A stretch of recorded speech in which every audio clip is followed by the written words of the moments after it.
So this is the time of year, if you're like me and you have a poor man's irrigation system, meaning you run hoses with timers throughout your property, it's time to put them away. And I don't leave mine out.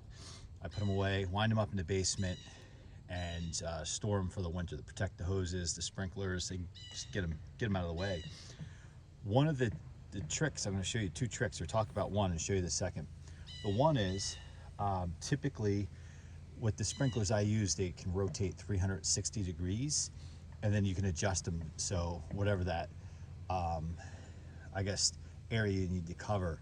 So the problem is when you bring out everything in the springtime again, you have to either try to remember where you put those last year or readjust every single one. And I have 1, 2, 3, 4, 5, if I'm counting correctly, 5. One with a 100-foot hose attached to it, like another hose.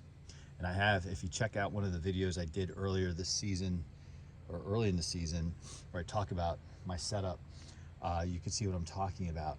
So tip one is, I take a Sharpie, and before I put them away, I just abbreviate. Like I might write SY, side yard, right on the sprinkler, FY, front yard.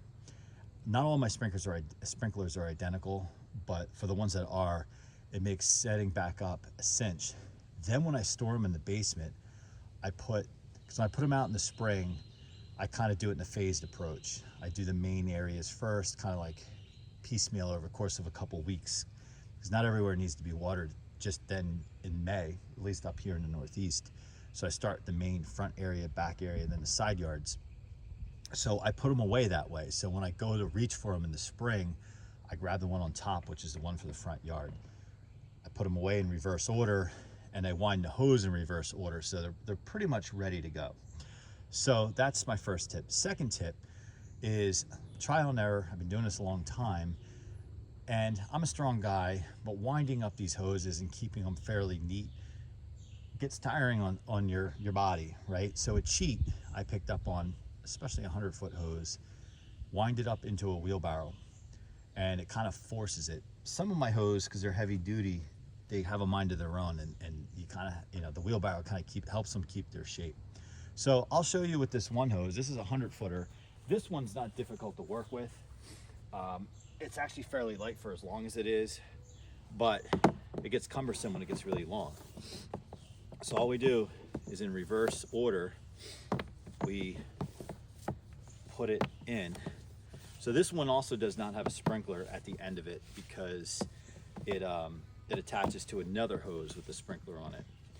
I do leave the sprinklers attached to that particular hose. The only risk with that is occasionally I have to take them off because either I damaged one or something happened, and they kind of like are nearly impossible to get off without 2 sets of vice grips. But really, these are dedicated hoses for those sprinklers, so it really doesn't matter to me if they stay on there and they get a little tight. So notice how easy this is and how good it looks. And then we just, when we're done, we just pick it up and take it down into the bulkhead, into the basement, and it's done.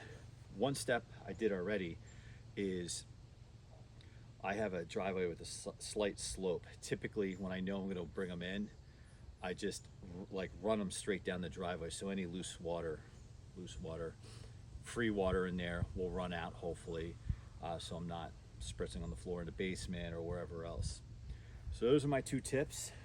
Thanks for watching, and make sure you subscribe, like, and comment. See you next time.